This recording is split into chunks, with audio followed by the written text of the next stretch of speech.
आज का सवाल है, निम्नलिखित कवि पंक्तियों की हिंदी व्याख्या कीजिए।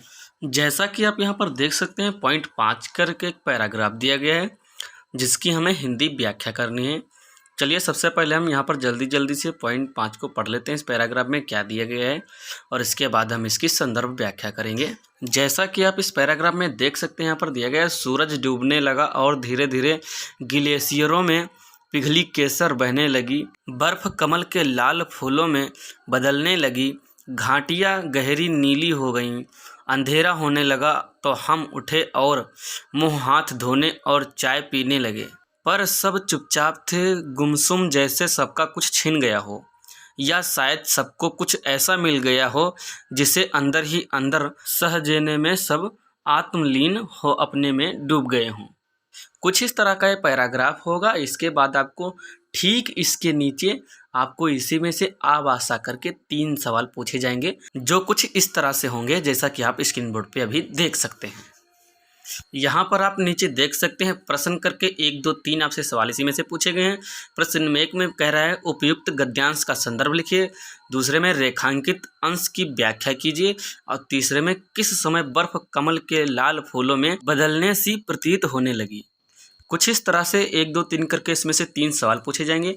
यहाँ पर एक बात ध्यान देने वाली, जैसा कि देख ले सकते हैं आप, यहाँ पर कह रहा है रेखांकित अंश की व्याख्या कीजिए। रेखांकित अंश का मतलब होता है जिन लाइनों के नीचे हमें रेखाएं खींची रहती हैं, हमें उन्हीं लाइनों की व्याख्या करनी होती है। आपको यहाँ पर बताते चले कि हमने इन लाइनों के नीचे रेखाएं नहीं खींची हैं, लेकिन वहाँ पर जब आपको क्वेश्चन पेपर मिलेगा तो कुछ इस तरह से ठीक आपको यहाँ पर लाइनें खींची दिखाई देंगी, जैसा कि आप स्क्रीन बोर्ड पर देख सकते हैं। यहाँ पर हमने सिर्फ 2 ही लाइनों के नीचे रेखाएं खींची हैं, लेकिन आपको वहाँ पर क्वेश्चन पेपर में हर एक लाइन के नीचे एक रेखा खींची रहेगी जिन लाइनों की हमें व्याख्या करनी होती है। चलिए इसके लिए सबसे पहले हम हेडिंग डालते हैं संदर्भ, और संदर्भ लिख देते हैं। इसके बाद फिर हम रेखांकित अंश की व्याख्या करेंगे। यहाँ पर हम कुछ इस तरह से उत्तर हेडिंग डालेंगे, और इसके बाद हम पॉइंट 1 करके संदर्भ हेडिंग डालेंगे, और फिर इसके बाद हम संदर्भ लिखेंगे। यहाँ पर संदर्भ में हम लिखेंगे, प्रस्तुत गद्यांश हमारी पाठ्य पुस्तक हिंदी गद्य में धर्मवीर भारती द्वारा रचित ठेले पर हिमालय नामक पाठ से लिया गया है। प्रस्तुत अवतरण में लेखक ने कौसानी की सायंकालीन बेला का चित्रण किया है।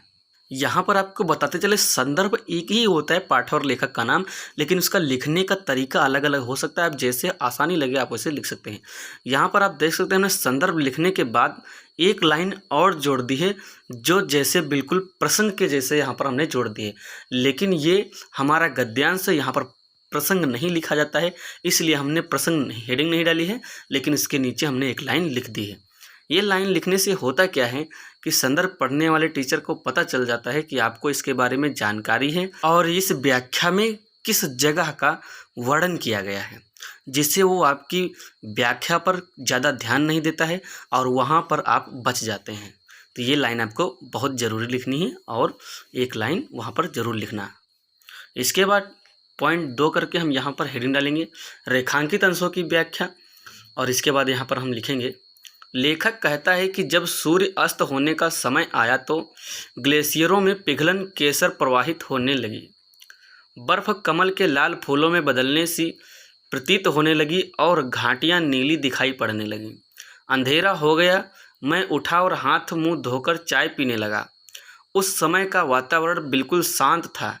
ऐसा प्रतीत हो रहा था जैसे सबका सर्वस्व छिन गया हो या सभी को सब कुछ मिल गया हो, और ऐसा लग रहा था जैसे सभी अंदर अंदर संजोने में तल्लीन होकर आत्मविभोर हो गए हों। यह दृश्य अत्यंत मनमोहक था। अतः यहीं पर हमारी व्याख्या समाप्त होती है। अब हमारा पहला पॉइंट संदर्भ कंप्लीट हो गया, और इसके बाद दूसरा पॉइंट रेखांकित अंश की व्याख्या कंप्लीट हो गई। इसके बाद आता है तीसरा पॉइंट। तीसरा पॉइंट में हमसे क्या पूछ रहा था, एक सवाल पूछ रहा था। तीसरे सवाल में हमसे यहाँ पर क्या पूछ रहा था, चलिए एक नज़र उस पर भी डाल लेते हैं। तीसरे पॉइंट में हमसे यहाँ पर पूछ रहा था, बर्फ किस समय कमल के लाल फूलों सी बदलने में प्रतीत हो रही है, जिसके लिए हम यहाँ पर पॉइंट 3 डालेंगे और यहाँ पर उसका आंसर लिख देंगे। कुछ इस तरह से जैसे देख सकते हैं आप, यहाँ पर हम पॉइंट 3 डालेंगे और यहाँ पर हम लिखेंगे, सूर्य अस्त के समय बर्फ कमल के लाल फूलों में बदलने सी प्रतीत होने लगी थी। बस यहीं पर 1, 2, 3 पॉइंट के सारे आंसर कंप्लीट हो जाते हैं। जैसा कि पॉइंट 1 में संदर्भ, पॉइंट 2 में रेखांकित अंश की व्याख्या, और पॉइंट 3 में एक तीसरा सवाल जिसका आंसर आप यहाँ पर पॉइंट 3 करके देख सकते हैं। तो बस आज के लिए इतना ही, मिलते हैं अगले वीडियो में। तब तक के लिए बाय बाय। सब्सक्राइब, लाइक और शेयर।